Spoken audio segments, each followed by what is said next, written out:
السلام عليكم ورحمة الله وبركاته. بسم الله الرحمن الرحيم. الحمد لله رب العالمين والصلاة والسلام على رسوله الكريم وعلى آله وصحبه أجمعين. أما بعد, সম্মানিত শ্রোতা দর্শক মণ্ডলী, আল্লাহ রাব্বুল আলামিনের প্রশংসা এবং নবী সাল্লাল্লাহু আলাইহি ওয়াসাল্লামের উপর সালাত ও সালামের পর আজ সোমবার 14 মুহররম 1448 হিজরি মোতাবেক 29 জুন 2026 আমাদের সাপ্তাহিক প্রশ্নোত্তর পর্ব নম্বর 144। 10টি প্রশ্ন রয়েছে, ইনশাআল্লাহ তাআলা আমরা সংক্ষেপে উত্তর দেব। রব্বুল আলামিন যেন তৌফিক দান করেন। প্রথম প্রশ্ন করেছেন, বলছেন, আসসালামু আলাইকুম শাইখ। ওয়ালাইকুম সালাম। আমাকে হাই প্রেসার ও হরমোনের কারণে ডাক্তার যে ওষুধ দিয়েছে তাতে ঘুম হয় ও খাবারে রুচি হয়, এতে কি বিজাতের অনুকরণ হচ্ছে? এটা আবার কিসের বিজাতের অনুকরণ? আল্লাহ হিদায়াত করে। ফরজটা আদায় হয় কিন্তু সুন্নত নফল তেমন বাড়াতে পারছি না। ফরজ আদায় করলে নাজাত পেয়ে যাবেন ইনশাআল্লাহ। সুন্নত নফল চেষ্টা করবেন, অথবা সালাতের জন্য যখনই স্থির হই তখনই মনে হয় শুধু ফরজটাই আদায় করব। কেন এটা মনে হবে? গাফিলতি কেন? সক্রিয় হবেন, বিশেষ করে আখেরাতের কাজে, জান্নাতের জন্য উদ্গ্রীব হবেন, মেহনতি হবেন। এতে কি ঈমান নষ্ট হচ্ছে? না, ঈমান নষ্ট হয় ফরজকে অস্বীকার করলে, দিনের স্পষ্ট বিষয়কে অস্বীকার করলে, অথবা সালাত ত্যাগ করলে, বড় শিরক কুফরি করলে, ঈমান ভঙ্গকারী কোনো কাজে লিপ্ত হলে। গাফিলতি এটি মুনাফিকের লক্ষণ। যথাসাধ্য গাফিলতি মুক্ত হইতে হবে। যার মধ্যে গাফিলতি আছে ইবাদত বন্দেগীতে, তার মধ্যে মুনাফিকের চরিত্র রয়েছে। আল্লাহ রাব্বুল কোরআনে কারিমে মুনাফিকদের সম্পর্কে বলেছেন, ওয়াইদা কামু ইলা সালাতি কামু কুসালা। ওরা নামাজে দাঁড়াইলে বড় অলসতার সাথে নামাজ পড়ে, গাফিলতির সাথে, মন লাগে না। এমন যেন না হয়, মুনাফিকদের সাথে যেন হাসর না হয়। আল্লাহকে ভয় করবেন।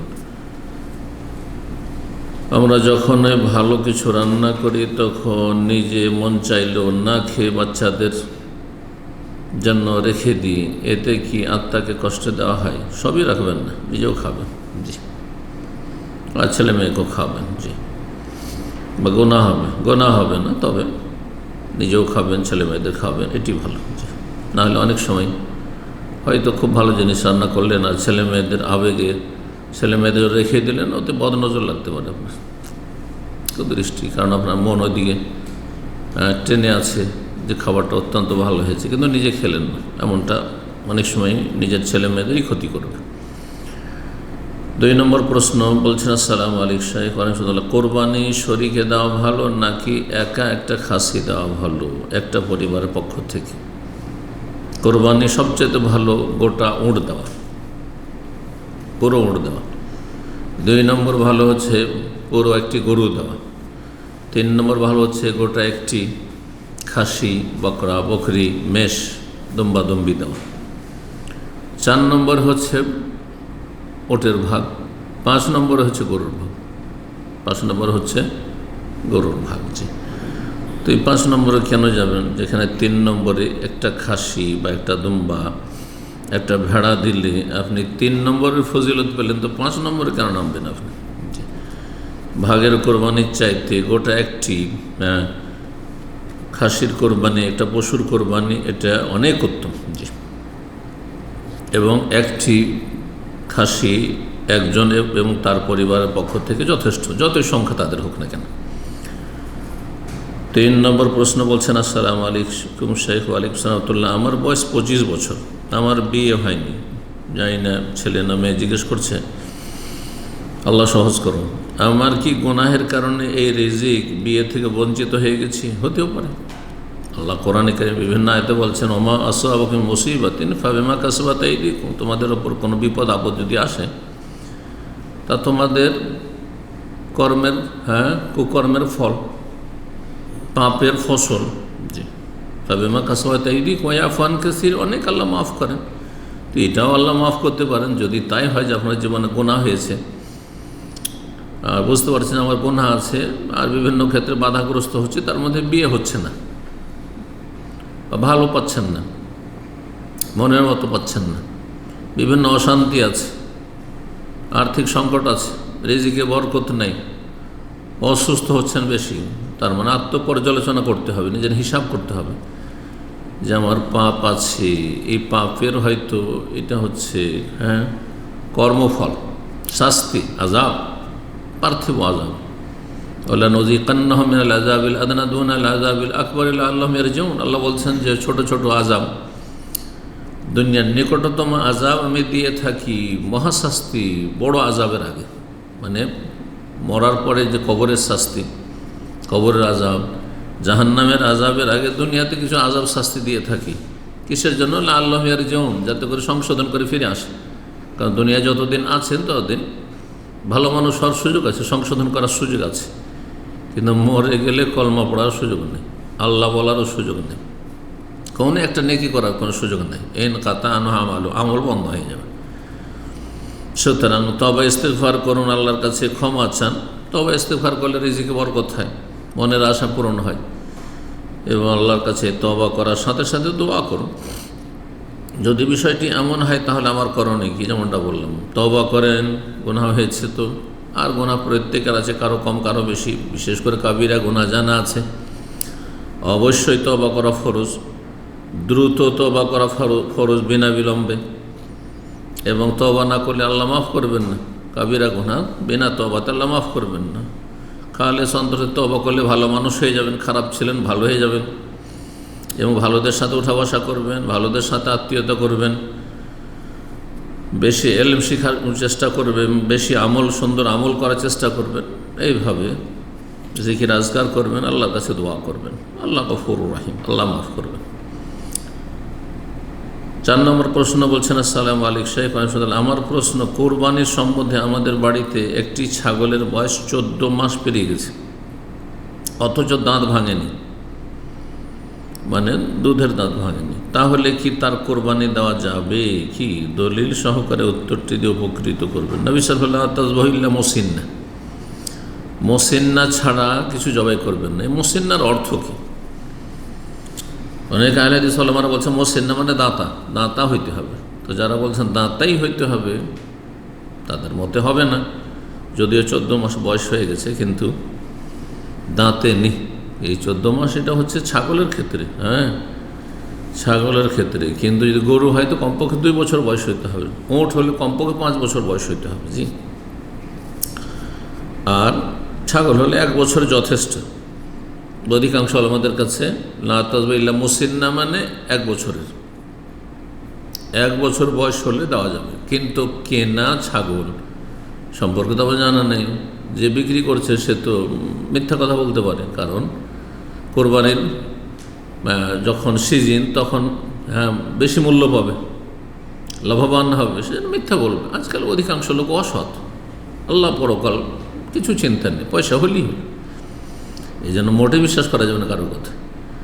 তবে আপনার নিজের বাড়িতে যদি মানুষ করে থাকেন 1 বছর হয়ে থাকে তাহলে জায়েজ অধিকাংশ আমাদের নিকট। দাঁতা হলে এটি অধিক সতর্কতা, আপনি তাহলে নিশ্চিত, জি, বিষয়টিতে দ্বিমত রয়েছে। আবার বলছি, সতর্কতামূলক দাঁতা বা দাঁত ভেঙেছে, দুধা দাঁত ভেঙেছে আর তারপরে দাঁত গজাচ্ছে, খাবারের দাঁত, এইরকম হলে তখন দেবেন আপনি। 5 নম্বর প্রশ্ন বলছেন, আসসালামু আলাইকুম শেখ, আমি সাবির হোসেন জলপাইগুড়ি থেকে বলছি। জুমার নামাজ ছিল, সেদিন আমি যখন পৌঁছাই তখন ইমাম রুকু অবস্থায় ছিল। যখন আমি রুকুতে লাগবো তখন সামি আল্লাহ বলেছে, আমি সামি আল্লাহ শুনেছি, তারপর রুকুতে গিয়েছি। না, আপনার রুকু হয়নি, সামি আল্লাহ শোনার পরে রুকুতে গেছেন, আপনার রুকু হয়নি। ইমাম তখনও পুরোপুরি রুকু থেকে ওঠেনি, যখন শুনে নিয়েছেন শেষ, রুকু শেষ, ওঠা শেষ করেছে, পিঠ ঝুঁকেই ছিল, এই অবস্থায় আমি রুকু করেছি। পরে বুঝলাম ওটা শেষ রাকাত ছিল, আমার কি জুমা কবুল হবে? না, জুমা কবুল হবে না, জোহর পড়তে হবে। কমপক্ষে জুমার ক্ষেত্রে মাসলা, কমপক্ষে 1 রাকাত যদি না পান তাহলে জুমা হবে না, জোহর পড়তে হবে, স্পষ্ট হাদিস হয়েছে এই ক্ষেত্রে। অন্য সালাতের ক্ষেত্রে অসুবিধা নেই, জোহরে গেছেন, আসরে গেছেন, আর শেষ রাকাতে যা পৌঁছলেন, রুকু হয়ে গেছে, 1 শ্রেণীর লোকরাকে দেখা যায় যে তারপর দাঁড়িয়ে থাকে না, দাঁড়িয়ে থাকবেন না, ওয়ালিয়াসনা কামা ইয়াসনাউল ইমাম, ইমাম যেমন করেছে তেমনই করেন আপনি। তবে জামাতের ফজিলতের জন্য অনেক ওলামারা বলেছেন যে এক রাকাত পেতে হবে, কারণ অন্য হাদিসও রয়েছে, মান আদরাকা রাকাতাম মিনাস সলাতে ফাকাদ আদরাকাহা, যে ব্যক্তি এক রাকাত কমপক্ষে পাবে সেই ব্যক্তি সেই জামাত পেল বা রাকাত পেল। আসলে এই জামাতের ফজিলত পাওয়া যাবে না যদি এক রাকাতও না পান, কিন্তু তারপরে জামাতে লেগে যেতে হবে। জুমাতেও আপনি লেগে যাবেন, কিন্তু যখন ইমাম সালাম ফিরবে তখন আপনি জোহর করবেন, জোহরের নিয়ত লাগবেন। আপনার জুমা হবে না কমপক্ষে, জুমার ক্ষেত্রে স্পষ্ট হাদিস রয়েছে, জুমার দিন কেউ যদি রুকু পায়, এক রাকাত পায়, তাহলে তার জুমা হইল, আর না হলে জুমা হলো না। জি, সে জোহর পড়বে।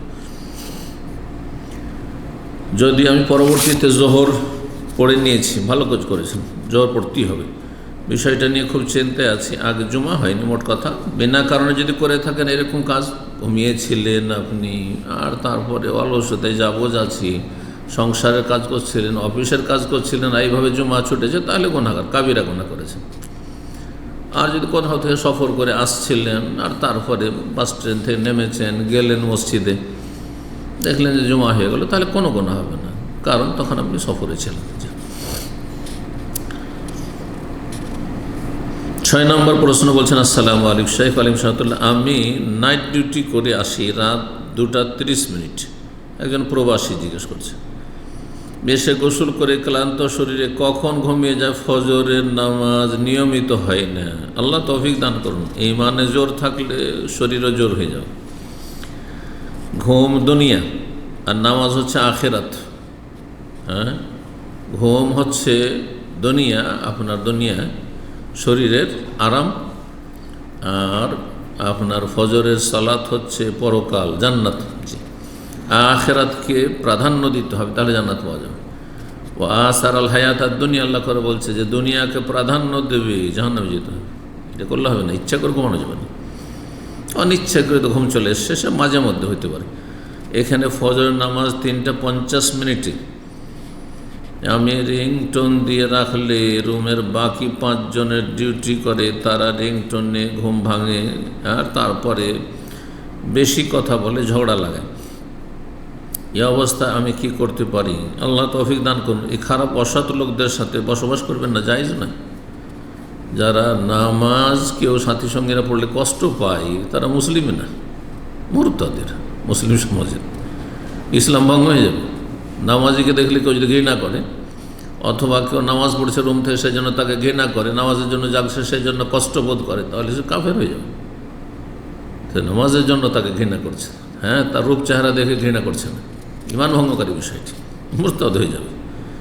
আল্লাহ বোঝা তৌফিক দান করুন। এইসব মুরতাদ পাপিষ্টদের রুমে থাকা যায় না, এইসব আল্লাহর গজব নামছে, এইসব রুমে এইসব জায়গায় আল্লাহর গজব নামছে। জি, তবে যদি আপনি গরিব মানুষ হন আর কোম্পানি বাসা দিয়েছে, নিরুপায়, সেটা আলাদা কথা।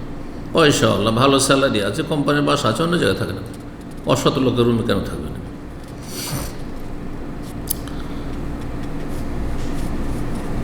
ফজরের সালাতটা কখন পড়ব? জি, যথাসাধ্য চেষ্টা করবেন আপনি উঠার, আল্লাহর কাছে দোয়া করবেন, চেষ্টা করবেন। দোয়া যদি করে, দোয়ার চেষ্টা আর আপনার মন মানসিকতার চেষ্টা, তাহলে আল্লাহ তৌফিক দেবেন ইনশাআল্লাহ। লাইসা লিল ইনসানি ইল্লা মা সা, আল্লাহ বলছেন মানুষ সেটাই পায়, সেটার জন্য চেষ্টা করে। আমাদের রাত্রে 2-3টায় যদি ফ্লাইট থাকে, সারা রাত জেগে বসে আছে, ঘুমাচ্ছেন, হ্যাঁ, ধান্দা লেগে আছে, কখন উঠতে হবে, বারবার ঘড়ি দেখছেন, ঘুমই আসে না। তো আপনার এই ফ্লাইট ধরে দেশে যাওয়া বা বিদেশে যাওয়া, কোনো জায়গায় যাওয়ার চাইতে জান্নাতে যাওয়া অনেক বেশি গুরুত্ব রাখে। জান্নাতে যাওয়া অনেক জি, কোনো এত গুণ এটা বলাই যাবে না। জি, জান্নাত যেতে হবে, এটা হচ্ছে একজন মানব জীবনের মুখ্য উদ্দেশ্য। যার এই উদ্দেশ্য নেই সে হচ্ছে ব্যর্থ, সে মানুষরূপী অমানুষ। জি, আল্লাহ বোঝার তৌফিক দান করুন। সে তাকে আল্লাহ মানুষ করে কেন সৃষ্টি করেছেন, ওমা খালাকতুল জিন্না ওয়াল ইনসা ইল্লা লিয়াবুদুন, সৃষ্টির রহস্যই বুঝেন।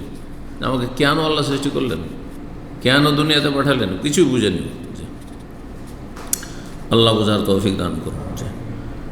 আকীদার বিষয়টি, কিন্তু আপনার বিশ্বাস, আকীদা যত শক্তিশালী হবে, আমল তত সুন্দর হবে। আমার আকীদা যে আমি চাকরি না করলে, ডিউটি না করলে বেতন পাবো না, জাগা বেতন, এতে কি হয়, কিছুটা পয়সা কম হলো। কিন্তু আমার বিশ্বাস যে আমি যদি নামাজ না পড়ি ফজর তো জান্নাত পাবো না, এটা আগে বিশ্বাস। হাসর মাঠে যাব, আগে আমাকে নামাজের কথা আল্লাহ জিজ্ঞেস করবে, আমার এই আকীদা, এটা বিশ্বাস। আর এই শক্ত আকীদার ভিত্তিতে আমার ফজরের নামাজ, আমার 5 ওয়াক্ত সালাত। জি, এই জন্য এখানে আকীদা কাজ করছে। যার আকীদা, যার বিশ্বাস যত মজবুত, তার আমলের কোয়ালিটি তত সুন্দর। কাউকে বলতে হবে না, আমি আপনাদের বলবো, আমার কেন বলবেন? আল্লাহ বোঝার তৌফিক দান করেন। 7 নম্বর প্রশ্ন বলছেন, আসসালামু আলাইকুম শেখ রহমতুল্লাহ, আমি আমার বেতনের একটা অংশ থেকে ফেসবুকে একটা পোস্ট দেখে ইয়াতিম ছেলের খরচ চালাতেছি আজকে 1.5 বছর। আমার এখন একটু অর্থের সমস্যা চলতেছে। দেশে ঋণ দাতা পিতামাতার খরচ দিয়ে ঋণ দেওয়া, আর তারপরে ঋণ পরিশোধ করা বলছেন, পিতামাতার খরচ দিয়ে আমি ওই নিয়মিত দানটা এখন করলে আমার স্ত্রী তেমন কোনো হাত খরচও দিতে পারে না। আপনার স্ত্রীর খরচ দেওয়া বেশি জরুরি। আপনার স্ত্রীর খরচ দেওয়া, সর্বনিম্ন খরচ দেওয়া, এটা ইয়াতিম প্রতিপালনের চাইতে বেশি জরুরি। জি, কারণ ইয়াতিম প্রতিপালনের জন্য মেলা লোক আছে, ফরজে কিফায়া। কিন্তু আপনার স্ত্রীর ভরণ পোষণের দায়িত্ব আপনার ফরজে আইন, আপনাকে দিতেই হবে। আপনার বাবারও ফরজ না, আপনার মায়েরও ফরজ না, আপনার ভাই বোনেরও ফরজ না। জি, এমনকি আপনার শ্বশুরের উপর ফরজ না, যদি বিয়ে দিয়ে দেয়, বিয়ে দিয়ে দেওয়ার পরে আপনারও ফরজ।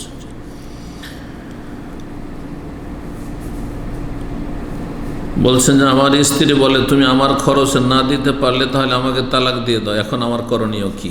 আপনি এতিমের খরচ খরচা এতদিন চালিয়েছেন পূর্ণ মাত্রা, এখন অল্প কিছু দেন, একেবারে ছেড়ে দিয়েন না, পরামর্শ এটি। অল্প কিছু দেন, যে এইটুকু দিতে পারছি, আর স্ত্রীকেও দেন, হ্যাঁ, কমপক্ষে তার খরচ চলার মতো কিছু খরচ দেন। আর হাত খরচ মানে একবারে দিতেই হবে, বেশি বেশি করে দিতে হবে, এটা কোনো জরুরি না।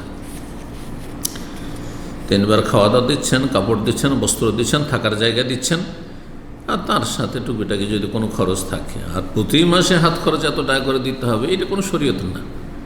হ্যাঁ, আপনাদের মা বাবার যুগে এটা ছিল না। আপনি বলছেন পকেট খরচ দিতে হচ্ছে, হাত খরচ স্ত্রীকে দিতে হচ্ছে, এটা আপনার বাবা না মা এরা করতো না, কেউ করতো না। খেতে দিত, বাসা দিত, বাস, জি, বস্ত্র দিত। 8 নম্বর প্রশ্ন বলছেন, মানহাজ স্পষ্ট না করা আলেম ও মিশ্র মানহাজের হালাকায় আকীদার দার্স দেওয়া সম্পর্কে অবস্থান কি? না, আকীদার দার্স দেওয়া মানে দার্স নেবেন না আপনি। আকীদার দার্স দিচ্ছেন বেদাতীদেরকে, এটা ঠিক আছে, কারণ ওদেরকে তো হেদায়েত করতে হবে। এখানে আপনি কথা লিখেছেন অস্পষ্ট। মিশ্র মানহাজের হালাকায় আকীদার দার্স দেওয়া সম্পর্কে অবস্থান কি? আকীদার দার্স যদি আমি দিই, আর এমন লোকদের সামনে দিচ্ছি যাদের মানহাজ স্পষ্ট না বা মিশ্র মানহাজ, তাহলে তো প্রয়োজন আছে। ওরা তো রোগী, ওদের তো আরও বেশি সহি দার্স দেওয়ার, বিশুদ্ধ আকীদার শিক্ষা দেওয়ার প্রয়োজন রয়েছে। কিন্তু তাদের কাছ থেকে শিক্ষা নেওয়া যাবে না। মানহাজ যারা স্পষ্ট করে না, তাদের থেকে শিক্ষা নেওয়া যাবে না। আর যদি বেদাতীদের অনুষ্ঠান হয়, তো সেই স্টেজে আমাদের যাওয়া যাবে না, এতে মানুষ বিভ্রান্ত হবে। এটা একটা বিষয় মনে রাখবে। প্রকাশ্য বিভ্রান্তিতে প্রকাশ্য সতর্কীকরণ কি সালাফি মানহাজের অংশ? হ্যাঁ, অবশ্যই। যখন বিভ্রান্তি প্রকাশ পেয়েছে, তখন সতর্কীকরণ বা সাবধান করা মানুষকে, এটা প্রকাশ্য হতে হবে।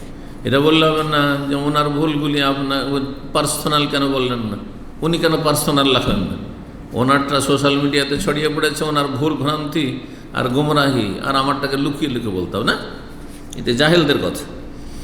এই ধরনের হালাকা অংশ নেওয়া কি বৈধ? না, বেদাতি বক্তার, বেদাতি আলেমের মানহাজ আর স্পষ্ট নয়, কোরআন সুন্নাহর মানহাজ নয়, সালাফেদের মানহাজ নয়, তার দার্শে অংশ নেওয়া হচ্ছে বিভ্রান্তির কারণ, গুমরাহির কারণ, যাবেন না। 9 নম্বর প্রশ্ন বলছেন, আসসালামু আলাইকুম শেখ। ওয়ালাইকুম আসসালাম রহমতুল্লাহ। বলছেন, যারা টিউশনি করায় তারা ছাত্র ছাত্রীদের মারলে গুনাহ হবে কি যদি তারা পড়া না করে বা দুষ্টামি করে? যদি অতিরিক্ত মার নয়। যাদেরকে টিউশন পড়াচ্ছেন তারা আপনাকে পয়সা দিচ্ছে, পয়সা নিয়ে পড়াচ্ছেন, তাহলে তাদের অভিভাবক যদি পারমিশন দেয় যে আমার ছেলে মেয়ে যদি না পড়ে, দুষ্টুমি করে, তো মারতে পারে, তাহলে মারতে পারে। কারণ তাদের পয়সা দিচ্ছে তাদের গার্জেন, অভিভাবকরা, সুতরাং তাদের অনুমতিক্রমে মারতে হলে। আর হালকা মারতে হবে আদব দেওয়ার জন্য, শাস্তি দেওয়ার জন্য নয়, তাদিবের জন্য, তাজিবের জন্য নয়, আদব দেওয়ার জন্য, আজাব দেওয়ার জন্য নয়। কথা বোঝা গেছে? যেমন ছেলে মেয়েদেরকে মায়া আছে, ভালোবাসা আছে, কিন্তু আদব কায়দা শিক্ষা দেওয়ার জন্য কিছু হয়তো কোনো সোমবার দেন, কিন্তু যদি শাস্তি দেওয়ার জন্য ভালো করে শাস্তি দেবো ছেলেকে মেয়েকে, তাহলে আপনি জালেম বাবা, জালেম মা, জায়েজ না। সরকারি যদি স্কুল হয় বা বেসরকারি স্কুলে আপনি শিক্ষক, তো সেখানে কর্তৃপক্ষের যদি অনুমতি না থাকে, আর কর্তৃপক্ষ তখনই অনুমতি দিতে পারবে যখন গার্জেন বা সেখানকার আইন কি বলছে, মারের কোনো যদি বৈধতা না থাকে, তাহলে অপরের ছেলেকে এভাবে মেরে শিক্ষা দেওয়া যায় না। কারণ আন্তর্জাতিক মহল থেকে সুস্পষ্ট বিষয়টি যে মার শিক্ষা দেওয়ার মাধ্যম নয়, এভাবে মারপিট করে শিক্ষা দেওয়া যায় না। এর নেগেটিভ দিক রয়েছে, এর ক্ষতির দিক রয়েছে। 10 নম্বর প্রশ্ন করছেন, আসসালামু আলাইকুম শেখ, আমি কোনো কিছু নিয়ে চিন্তা করি না, ভবিষ্যৎ নিয়ে ভাবি না, এজন্য আমার স্বামী সেটা ভালোভাবে নেই না। ভবিষ্যৎ ভাবে কী করবেন? আপনার হাতে না আমার হাতে? ভবিষ্যৎ যতই ভাবেন না কেন, সব আল্লাহর হাতে। আমি ভবিষ্যৎ ভাবছি আমি সুস্থ থাকবো, আমার ক্ষমতা আছে? আমি বেঁচে থাকবো, আমার ক্ষমতা আছে? সব তো আল্লাহর হাতে। ভবিষ্যৎ নিয়ে যারা বলছে ভাবি, ও জাহেদ, বুঝে না আসলে কী ভাববেন আপনি, কিচ্ছু করার নেই। আপনি এই যে বর্তমান সময়টা পাচ্ছেন, কাজ করে যান, ওকলিম আলো, আমল করো, দিন দুনিয়ার ভালো আমল করো। বলছেন যে এখানে স্কটল্যান্ডের স্কুলে বাচ্চাদের শিরক করা, নাউজুবিল্লাহ, ব্যভিচার করা কিভাবে হওয়া যায় সেটা শেখায়, নাউজুবিল্লাহ, নাসাউল্লাহ সালামাতুল আফিয়া। ছেলে মেয়ে একসাথে বসে ইত্যাদি ইত্যাদি। আমি যদি ছেলেদের বলি স্কুলের প্রতি ঘৃণা থাকতে হবে, তাহলে ভীষণ রেগে যায়। স্কুলের প্রতি ঘৃণা কথাটি একটু ভুল। স্কুলে যে নোংরামি শিখাচ্ছে, অশ্লীলতা শিখাচ্ছে, তার উপর ঘৃণা থাকতে হবে। আমি কি ভুল করছি? না, ভুল না, তবে নরম ভাষায় স্বামী স্ত্রী নরম ভাষায় কথা বলবেন। আল্লাহ রাব্বুল আলামিন যেন ছেলে মেয়েদের ঈমানি তরবিয়ত করার তৌফিক দান করেন। প্রতিকূল অবস্থায় আল্লাহ রাব্বুল আলামিন যেন সমস্ত ফিতনা ফাসাদ থেকে, অশান্তি থেকে আর পাপ থেকে বেঁচে থাকার আমাদের সকলকে, ছেলে মেয়েদেরকে পাপ থেকে বাঁচানোর তৌফিক দান করেন। সুবহান রাব্বিকা রাব্বিল ইজ্জাতি আম্মা ইয়াসিফুন ওয়া সালামুন আলাল মুরসালিন ওয়া আলহামদুলিল্লাহি রাব্বিল আলামিন।